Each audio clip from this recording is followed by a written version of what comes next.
Hi అండి. September 5 teachers day. ముందుగా మీ లైఫ్లో మీకు బాగా నచ్చిన టీచర్, మిమ్మల్ని బాగా ఇన్ఫ్లుయెన్స్ చేసిన టీచర్, ఆ టీచర్ ప్రభావం మీ మీద ఉంటే సో ఆ పేరుని వాళ్ళకి విష్ చేస్తూ కామెంట్ బాక్స్లో చెప్పండి. ఇందుకే టీచర్ అంటే ఏందండి? సో అమ్మా నాన్నకి మన మీద ప్రేమ ఉంటుంది, బాధ్యతలు ఉంటాయి, మన కోసం కష్టపడతారు, జన్మనిచ్చారు కదా, అమ్మ కదా, నాన్న కదా, ఎలాంటి రక్త సంబంధం లేకుండా సో వాళ్ళ పిల్లల కన్నా కూడా, అమ్మా నాన్న కన్నా కూడా మన గురించి ఆలోచిస్తూ మన భవిష్యత్తుకి బంగారు బాటలు వేయడానికి మనకి నీడలా, తోడులా, వెన్నంటే ఉంటూ మనల్ని కాపలా కాస్తూ మనకి మన మన మన కోసమే అహర్నిశలు అంటే మోస్ట్ ఆఫ్ ద టైం మనం వాళ్ళ దగ్గరే ఉంటాం. అలా మన కోసము కష్టపడ్డ ఆ టీచర్ గురించి కొద్దిగా తెలుసుకుందాం. ఎందుకే టీచర్ అయినా, డైరెక్టర్ అయినా, ఏ స్కూల్కి సంబంధించిన వాళ్ళు ఎవరైనా సరేనండి. సో అందరూ టీచర్లు ఎక్కడ ఉన్న వాళ్ళ యొక్క రోల్స్ డిఫరెంట్గా ఉండొచ్చు. సో ఇలాంటి టీచర్ ఆ ఒక్కసారి కాంపౌండ్లోకి అడుగు పెడితే 40 నిమిషాలలో ఆ 4 గోడల మధ్య ఈ 4 దశలో ఉన్న ఈ ప్రపంచాన్ని ఆ పిల్లలకు చూపుతూ సమాజానికి సరికొత్త తరాన్ని, భావితరానికి బంగారు భవిష్యత్తునివ్వడం ఇచ్చే ఆ పునాదులైన ఈ చిన్న చిన్న పిల్లలే రేపటి భవిష్యత్తుకు బంగారు బాటలు వేసే సమరయోధులు అనొచ్చు, అలానే ఆశాజనకాలు అనొచ్చు, వెలుగునిచ్చే నక్షత్రాలు అనొచ్చు. వాళ్ళ కోసం ఆ కాంపౌండ్లో ప్రతి 40 నిమిషాలకి పీరియడ్ మారుతుందేమో కానీ తన గొంతు అయితే మారదు. సో చెప్పే క్లాస్ మారుతుందేమో కానీ తను చెప్పే భావం మారదు. 8:30కి బెల్లు కొడితే నా 4:30 దాకో 5:30 దాకో ఆ గొంతు కొనసాగుతూనే ఉంటుంది. అది ఆ పిల్లల కోసం తను చేసే కృషి మాత్రం ఎక్కడా కూడా సన్నగిల్లదు. తనలో ఉన్న చైతన్యం తగ్గదు. అలానే ఆ ఊపిరి తీసుకునే దాంట్లో ఆ విద్యను అందించాలనే ఆ తపన మాత్రం ఎక్కడా తగ్గదు. అహర్నిశలు తన ప్రపంచం మొత్తం కూడా ఆ 4 గోడల మధ్య, ఆ పిల్లల మధ్య. సో ఏ ఇద్దరు టీచర్లు కలిసిన సిలబస్ ఎంత అయింది, ఇంకా ఎన్ని చెప్పాలి, ఆ పిల్లలు ఎలా ఉన్నారు, నా క్లాసులో ఇలా ఉన్నారు, మీ క్లాసులో ఎలా ఉన్నారు, ఇక్కడ కొద్దిగా డల్గా కనపడుతున్నారు, వీళ్ళు ముందుకు తీసుకురావాలి, ఎలానో అర్థం కావట్లేదు, వీడు బాగా చదువుతాడు కానీ ఇంట్రెస్ట్ రావట్లేదు, సో హోంవర్క్ ఎలా చేస్తున్నారు, హోంవర్క్ ఎలా చేయాలి, సో పేపర్ల కరెక్షన్లు ఉన్నాయి, సో క్వశ్చన్ పేపర్స్ తయారు చేయాలి, ఇలాంటి మాటలే.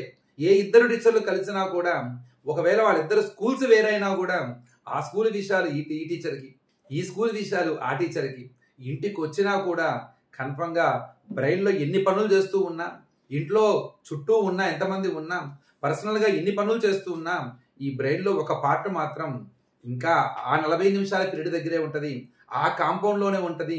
అక్కడ ఉన్న సిలబస్లు, అక్కడ ఉన్న పరిస్థితులు, రేపొద్దున ఏం చెప్పాలి, రేపు క్లాసుని ఎలా డీల్ చేయాలి, అదేవిధంగా రేపటికి ఎలా సన్నద్ధం కావాలి. సో తనకి సాటిస్ఫికేషన్, సంతృప్తి వచ్చేదాకా ఆ టీచర్ బ్రెయిన్ నిద్రపోదు. సో తనకి ఒక ఆ పిల్లల్లో ఎవరైనా ఒక చిన్న స్టూడెంట్, లేకపోతే కొంతమంది పిల్లలు కొద్దిగా వెనకాడుతున్నారు, అందరితో పాటు ముందుకు వెళ్ళలేకపోతున్నారు అనే ఒక ఫీలు తనని వెంటాడుతూనే ఉంటుంది, వేటాడుతూనే ఉంటుంది. వాళ్ళ గురించి వచ్చే ఆలోచన ప్రతి క్షణం ఎక్కడ ఉన్నా, ఏ ప్లేస్లో ఉన్నా, ఎంత బిజీలో ఉన్నా, ఎన్ని పనులు చేస్తూ ఉన్నా అది రన్ అవుతూనే ఉంటుంది. సో టీచర్ గొప్పతనం ఇది. టీచర్ తన పిల్లల కన్నా కూడా ఎక్కువగా సో తన క్లాసులో ఉన్న పిల్లల్ని ఎక్కువ ఆలోచిస్తూ ఉంటాడు. ఎందుకంటే టీచర్ వృత్తిలో ఉన్న మ్యాజికే అది. ఒక్కసారి ఆ వృత్తిలోకి అడుగు పెడితే ఆటోమేటిక్గా మనకి తెలియకుండానే ఒక అలవాటు అయిపోతుంది అది.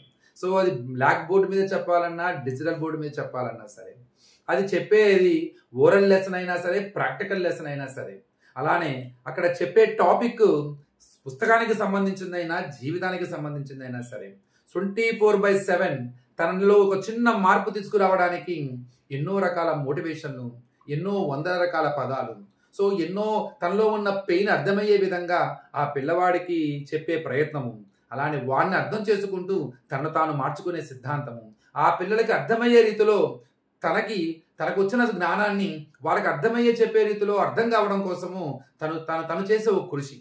టాపిక్ తనకు అర్థం కావడం వేరు, ఆ అర్థమైన విషయాన్ని పిల్లలకి చెప్పడం వేరు. ఆ పిల్లలకి చెప్పడానికి ఒక నిరంతర విద్యార్థి లాగానే ఈ టీచర్ కష్టపడుతూనే ఉంటాడు. సో టీచర్ అనేది చాలామంది చాలా రకాల వృత్తులు చేస్తూ ఉంటారండి, చాలా కష్టపడుతూ ఉంటారు కూడా వాళ్ళ ఫీల్డ్లో. కానీ 40 నిమిషాలు పీరియడ్ 40 to 40 ఇట్లా 8:30 నుంచి 4:30 దాకా మినిట్ టు మినిట్ ప్రతి సెకండ్ తను చేసే జాబ్ గురించే, అలానే ఆలోచించడమే కాదు, అది ప్రాక్టికల్గా 24/7 కాలంతో పరిగెడుతూ అదే పనిగా చేసే ఏదైనా జాబ్ ఉంది అంటే అది టీచింగ్ జాబే. సో మధ్యలో బ్రేక్లో కూడా ఆ టీచర్ దానికి సంబంధించినవే మాట్లాడుకుంటారు. చివరికి లంచ్ టైంలో కూడా అదే ప్రపంచంలో ఉంటారు. అలానే మనిషి బాగున్నా బాగోకపోయినా, మనసులో బాధ ఉన్నా లేకపోయినా, అప్పుల బాధ అయినా, ఆర్థిక ఇబ్బందులు అయినా, ఇంకేదైనా పర్సనల్ ఇష్యూ అయినా సరే, ఒక్కసారి కాంపౌండ్లోకి అడుగు పెడితే, ఒక్కసారి 45 నిమిషాలు క్లాసులో కనుక ఎంటర్ అయితే, ఆ 4 గోడల మధ్య ఉంటే, ఆ నవ్వులుగా హ్యాపీగా ఇలాంటి కల్మషం లేని సో నవ్వుతూ ఎంజాయ్ చేసి ఆ పిల్లల్ని చూసి తనలోని బాధలు మర్చిపోతాడు. తనకున్న ఆ అలజడి నుంచి దూరంగా కొంతకాలం వాళ్ళతో కూర్చుంటాడు, వాళ్ళతో ఎంజాయ్ చేస్తూ ఉంటాడు. సో మాట కలుపుతాడు, పలకరిస్తాడు, అండగా ఉంటాడు. సో ఏంటి అని చెప్పేసి కన్సర్న్ చూపిస్తాడు, బాధని అర్థం చేసుకుంటాడు. సో తనలో ఉన్న నిరాశని పోగొడతాడు, ఆ స్ఫూర్తిని ఇస్తాడు. అలానే తనలో ఉన్న చెడుని తొలగించడానికి అప్పుడప్పుడు కొంత తల్లిదండ్రుల పాత్ర పోషిస్తాడు. అలానే తనలో ఉన్న ఒక ఏదైనా ఏకాకిగా ఉంటే ఒక స్నేహంగా పక్కన నిలబడుతూ ఉంటాడు. అమ్మ అయినా నాన్న అయినా సరే, అమ్మకి నాన్నకి తెలియని విషయాలు కూడా క్లాసులో ఉన్న క్లాస్ టీచర్కి తెలియకుండా ఉంటాయా? సో చివరికి రక్త సంబంధికులు కూడా అర్థం కాని ఆ అలజడి సో స్కూల్లో టీచర్లకి తెలియకుండా ఉంటాయా? ఆ టీచరు కూడా, ఆ పిల్లలు కూడా అమ్మా నాన్నతో ఎలా అయితే ఒక ప్రేమానుబంధాలు సాగిస్తూ ఉంటారో అంతకన్నా ఎక్కువగా మాట్లాడతారు, షేర్ చేసుకుంటారు, బాధపడతారు, వెంటపడతారు, ఆటాడిస్తారు, అల్లరి చేస్తారు. ఏం చేసినా సరే మా సార్ దగ్గరే కదా, ఏం చేసినా సరే మా మేడం దగ్గరే కదా. ఆ చనువు ఉంటుంది, ఆ ఎంజాయ్మెంట్ ఉంటుంది. అక్కడ ఉన్న ప్రతి క్షణం కూడా టీచర్కి, స్టూడెంట్కి అది ఒక లైఫ్ టైం ఎక్స్పీరియన్స్ లా ఉంటుంది. సో ఇంత లైఫ్, ఎన్నో రకాల ఎమోషన్స్, పిల్లలే జీవితంగా, జీవితమే పిల్లలుగా, ఆ 4 గదులే, ఆ క్లాస్ రూమే ఒక రకంగా చెప్పాలంటే ప్రపంచం చాలా పెద్దది అంటారు, ఆ ప్రపంచం చాలా చిన్నది. ఆ చిన్న రూమ్లోనే ప్రపంచాన్ని చూస్తూ ఉంటాడు టీచర్. ఆ చిన్న రూమ్లో ఉన్న 30 మంది పిల్లల జీవితంలోనే సో తను చాలా చాలా ప్రభావం చూపిస్తూ ఉంటాడు, తనను తాను తెలుసుకుంటూ ఉంటాడు. అలానే తను కూడా స్ఫూర్తి పొందుతూ తన జీవితానికి ముందడుగులు వేస్తూ ఉంటాడు. ఎస్, సో టీచర్ ఒక నిరంతర విద్యార్థి. కంపల్సరీగా టీచర్ షుడ్ నీడ్ అప్రిసియేషన్. ఎంత ఫీల్డ్ అయినా సరే, ఎంత పెద్ద ఎత్తుకు ఎదిగినా సరే, ఆ ఎత్తు అమెరికా ప్రెసిడెంట్ అవ్వచ్చు, దేశ ప్రధాని అవ్వచ్చు, రాష్ట్రపతి అవ్వచ్చు, ఎవరైనా వచ్చినప్పుడు లెగిసి నిల్చున్నది తనకు పాఠాలు చెప్పిన గురువు దగ్గరే, అంతే. సో ఆ గురువుని గుర్తుపెట్టుకోవాలి, ఆ గురువుని గుర్తించాలి, ఆ గురువుని పలకరించాలి.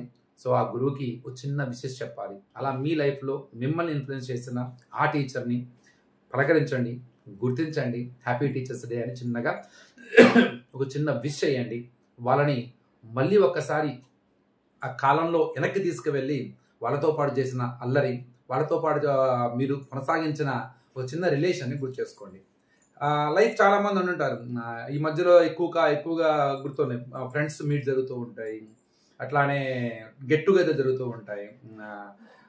పాత ఫ్రెండ్స్ని, వాళ్ళది అల్లరి చేసిన అల్లరి, మనం చేసిన కొన్ని రాజకీయాలు, సీక్రెట్స్ చాలా చేస్తూ ఉంటాం లైఫ్లో. ఇవన్నీ మనకి చాలా స్వీట్ మెమరీస్ లా ఉంటాయి. కానీ అంతకన్నా గొప్ప లైఫ్ ఇంకోటి ఉంది. వాటికన్నా మధురమైన భావాలు ఇంకా ఎక్కువ ఉన్నాయి.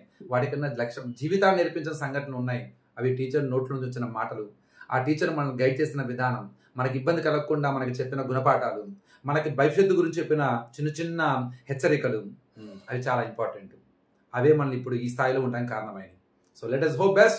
So everyone let us along with me. సో నాకు చెప్పిన నా గురువులకు కూడా సో చెప్తూ happy teachers day once again. Thank you.